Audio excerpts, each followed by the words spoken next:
Good morning class first. Welcome to the Shri Kheteshwar English academy. आज हम आपके हिंदी व्याकरण की बुक में अध्याय 3 पढ़ेंगे। आपकी जो हिंदी व्याकरण है उसकी बुक का चैप्टर 3 हम पढ़ेंगे, जिसका नेम है मात्रा ज्ञान। क्या नाम है आपके इस अध्याय का? मात्रा ज्ञान।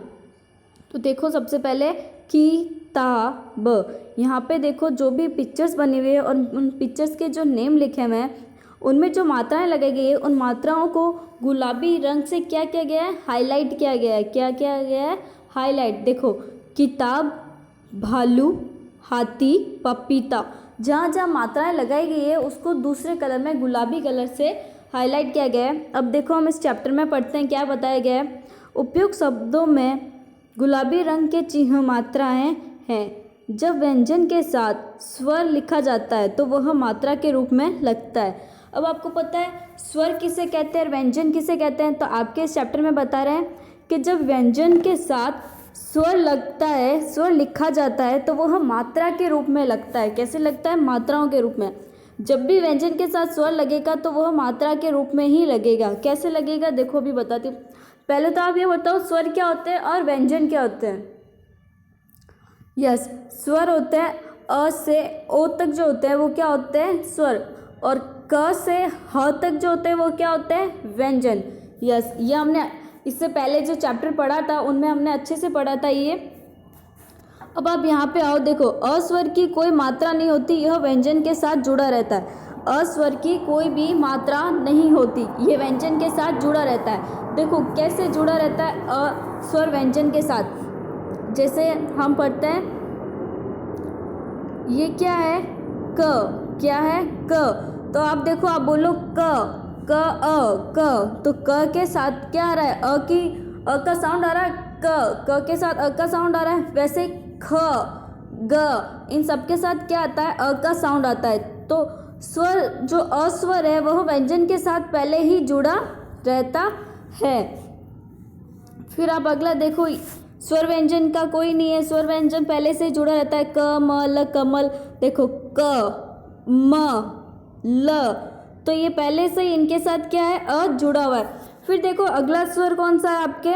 ये वाला स्वर देखो, आ की मात्रा ये रही। आ की मात्रा क्या है? एक डंडी जो होती है वो आ की मात्रा है। तो जब क के साथ आ की मात्रा लगी तो क्या हो गया? का। क्या हो गया? का।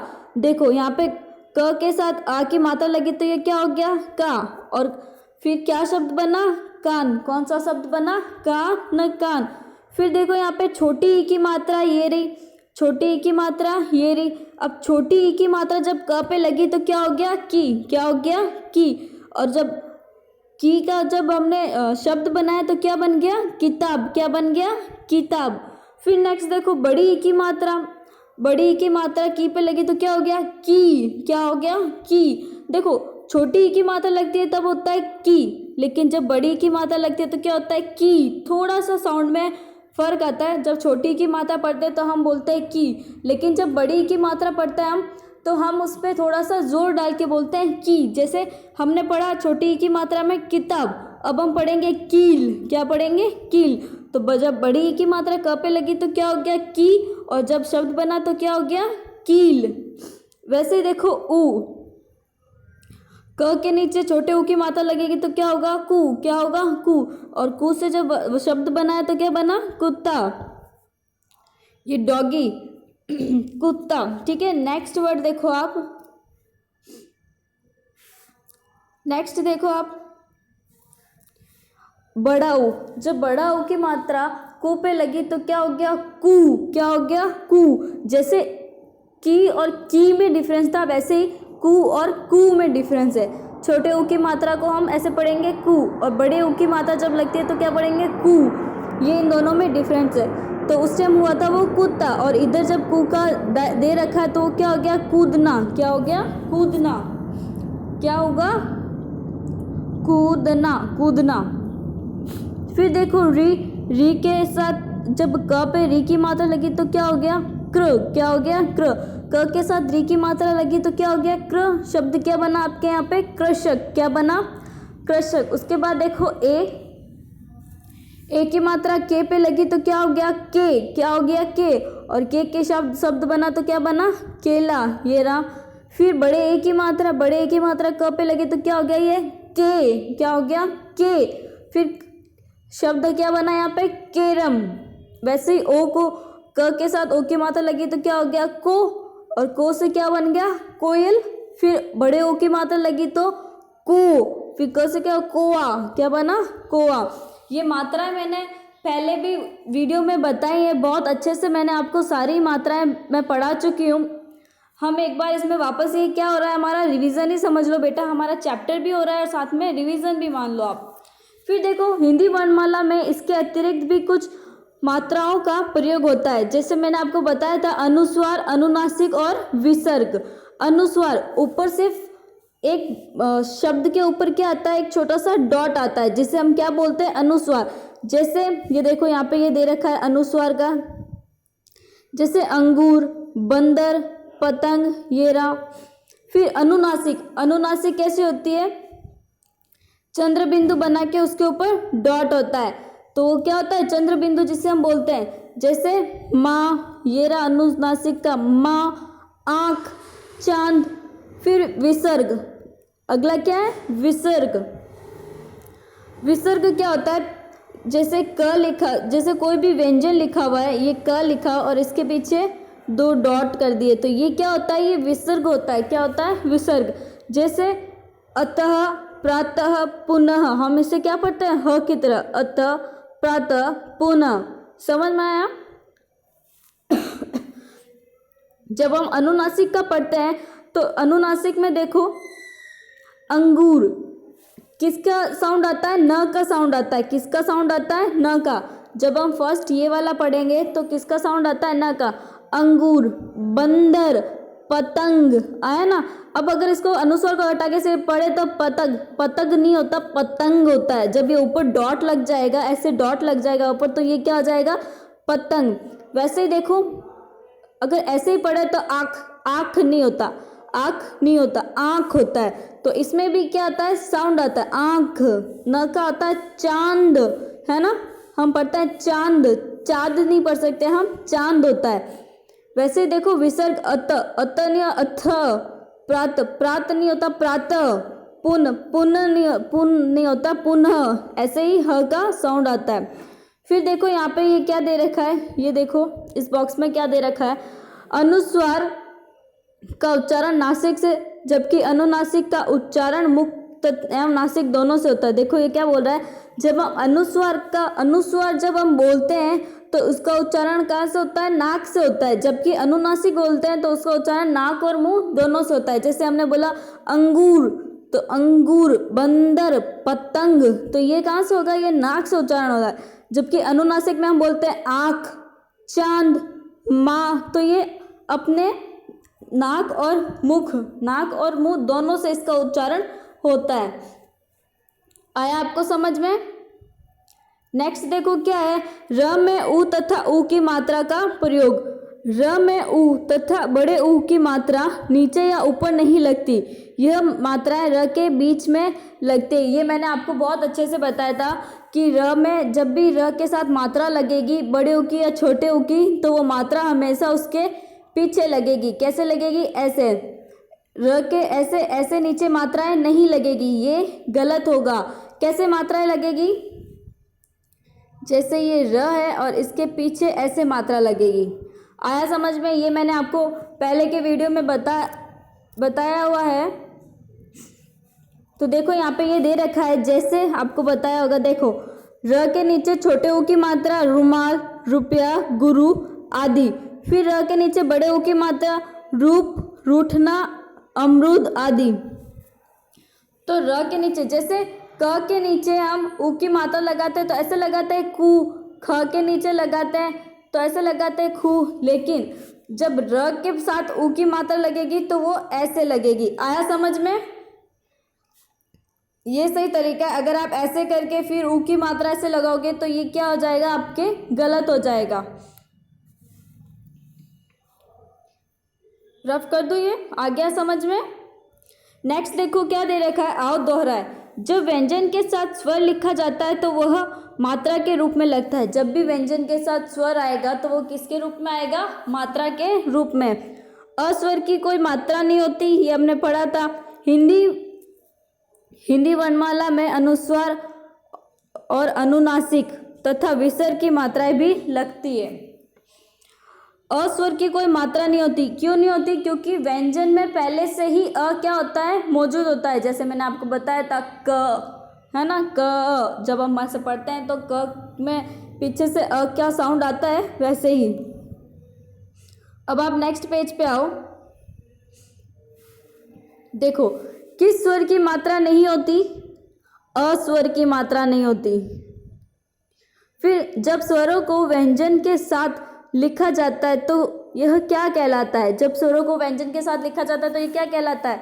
मात्रा। क्या कहलाता है? मात्रा। सेकंड का आंसर क्या होगा? मात्रा। इसका जब स्वरों को व्यंजन के साथ लिखा जाता है तो क्या कहलाता है? मात्रा।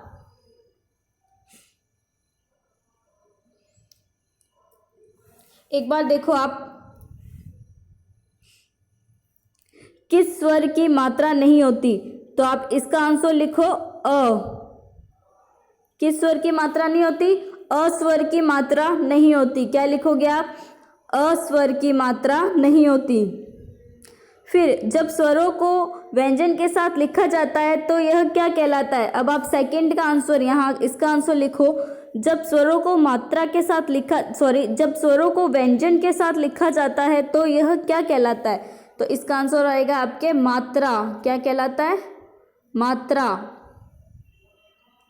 सेकंड का आंसर क्या है आपके? मात्रा। लिखो आप। आपको इतना बड़ा बड़ा नहीं लिखना है, आपको छोटा सा लिखना है साइड में। अगला क्वेश्चन देखो क्या है? अनुस्वार तथा अनुनासिक में क्या अंतर है? अनुस्वार तथा अनुनासिक में क्या अंतर है? ये सिर्फ आपके मौखिक प्रश्न है, सिर्फ ओरल बोलने के लिए है। रिटर्न आपको बुक में कौन से करना है वो मैं आपको बाद में बताऊंगी, ये आपको बुक में नहीं करना है। अनुस्वार तथा अनुनासिक में क्या अंतर है ये एक बार देखिए आप। इसको रफ कर दूं।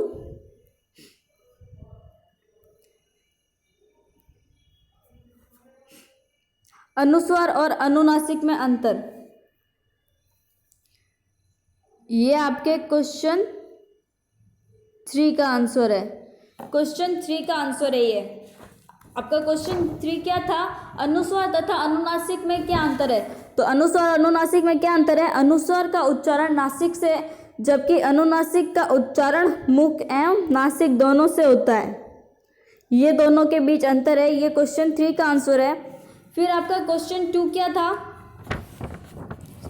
क्वेश्चन 2 था, जब स्वरों को व्यंजन के साथ लिखा जाता है तो यह क्या कहलाता है? जब स्वरों को व्यंजन के साथ लिखा जाता है तो वह मात्रा के रूप में लगता है। क्या आएगा उसका? सेकंड का आंसर आपके क्या आएगा? मात्रा। और फर्स्ट का आपके आंसर ये रहा,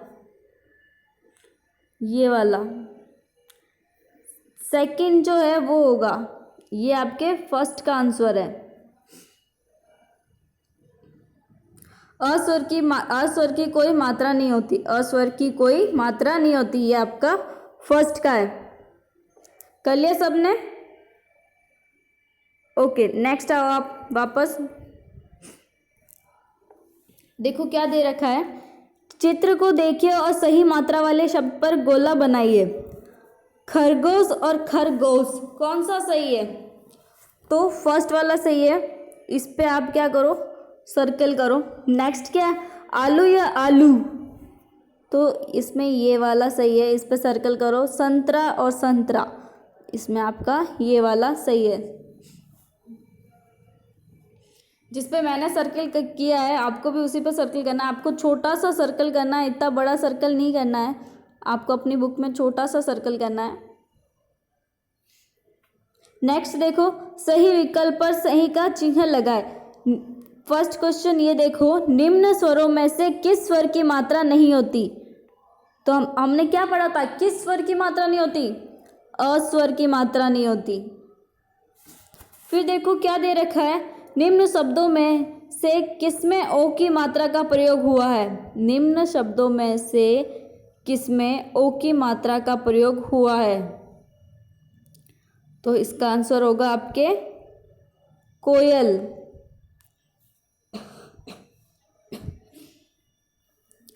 कोयल, कोयल में ओ की मात्रा लगी हुई है ना। नेक्स्ट देखो क्या है आपका क्वेश्चन 3 देखो। देखो एक मात्रा दी हुई है और लिखा हुआ है चिन्ह किस मात्रा का, चिन्ह किस मात्रा का है। तो आपको बताना है ये चिन्ह किस मात्रा का है। तो ये आपके बताओ पहले तो किस मात्रा का है। यस, कौन सी मात्रा है आपके, छोटी ई की।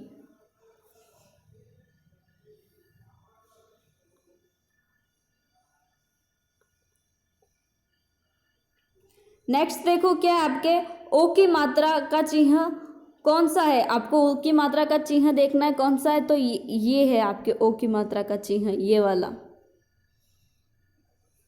द जो है इसका वो राइट है।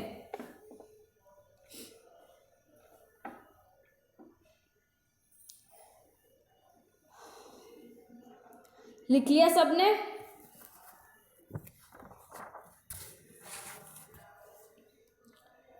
रफ कर दो ये। ओके, नेक्स्ट पेज पे आओ आप। इसमें क्या दे रखा है, मात्राओं को पहचाने तथा उससे बनने वाला एक एक शब्द लिखिए। तो फर्स्ट किसकी मात्रा है यहाँ पे, री की मात्रा। तो यहाँ पे आप लिखो फर्स्ट क्या लिखोगे, कृषक लिखो, कृषक। ये आप कहाँ पे लिखोगे, यहाँ पे लिखना है आपको, ये कृषक लिखो एक बार सब, कृषक।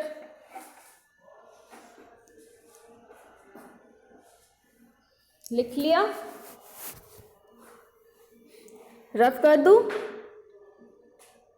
ओके, नेक्स्ट देखो ये सेकंड, यहाँ पे लिखना है आपको, ये किसकी मात्रा है, किसकी मात्रा है ये बताओ मेरे को। अभी चैप्टर पढ़ा था अपन ने, ये क्या है, अनुनासिक। क्या है, अनुनासिक। तो हम यहाँ पे क्या लिखेंगे, चांद। क्या लिखेंगे, चांद, चांद। तो लिखो यहाँ पे चांद।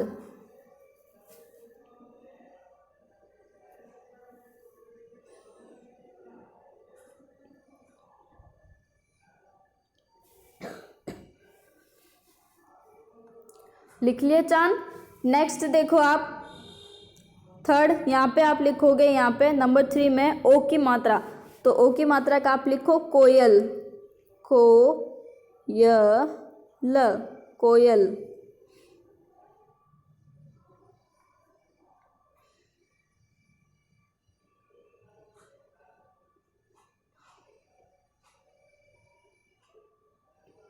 लिख लिया सबने। अब लास्ट देखो 4, आपको यहाँ पे लिखना है ओ की मात्रा का। तो इसमें आप लिखो कोआ, कोआ।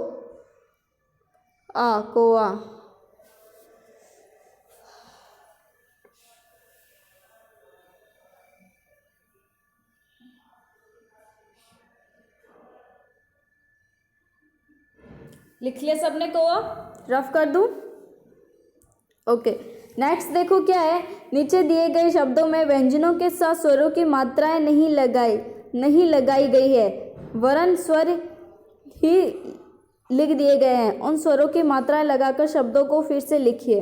देखो यहाँ पे जो शब्द दिखाई दे रहे हैं, इनको सिर्फ इनके ऊपर क्या नहीं लगाई गई, स्वरों की मात्राएं नहीं लगाई गई है। तो हमें क्या करना है, इनके ऊपर स्वरों की मात्राएं लगानी है। तो देखो फर्स्ट में तो आ गया आपके हिरन। सेकंड में क्या आएगा, देखो क्या दे रखा है, स अ प ए र आस। तो ये क्या हो रहा है, सपेरा। क्या पढ़ेंगे हम इसे, सपेरा। तो यहाँ पे आप क्या लिखोगे, सपेरा लिखो आप, स पे रा, सपेरा। क्या लिखोगे आप, सपेरा। लिख लिया सबने सपेरा।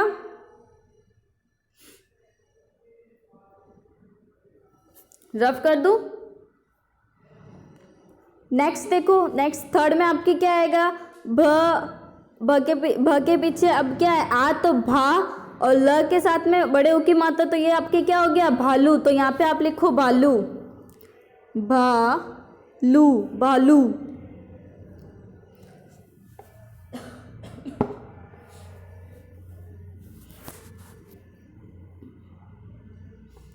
लिख लिया सबने भालू? ओके, नेक्स्ट देखो आप फोर्थ पे, यहाँ पे आप क्या लिखोगे? फोर्थ में ये क्या है? म के साथ ऊ की मात्रा तो क्या हो गया? मुँह, और फिर ल के साथ ई की मात्रा आ गई तो क्या हो गया? बड़ी की मात्रा, तो मूली। तो आप यहाँ पे लिखो मूली। फोर्थ नंबर में आप लिखोगे मूली, लिखो मुँह ली, मूली।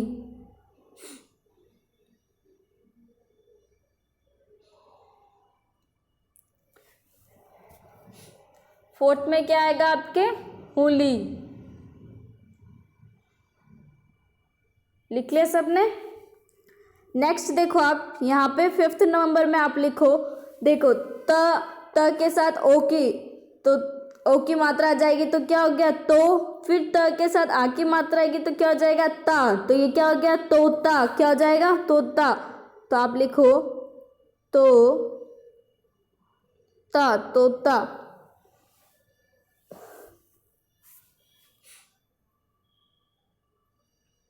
तोता क्या आएगा यहाँ पे? तोता, तोता। नेक्स्ट देखो आप सिक्स नंबर पे, क के पीछे ओ की मात्रा को, फिर न के ये आपके होगा कोना। क्या होगा? कोना,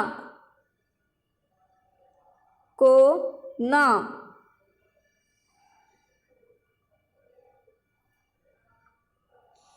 कौन होगा ये? सॉरी, क्या होगा? कौन।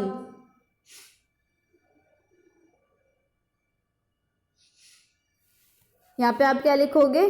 कौन, न, कौन। लिखो आप यहाँ पे कौन। सिक्स नंबर में क्या आएगा आपके? क के पीछे ओ की मात्रा क, और फिर न, कौन।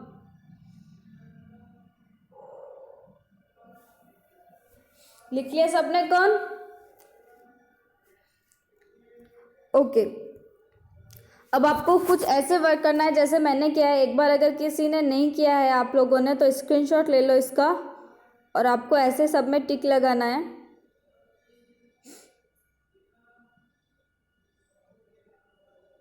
नेक्स्ट पेज पे देखो, ये रहा।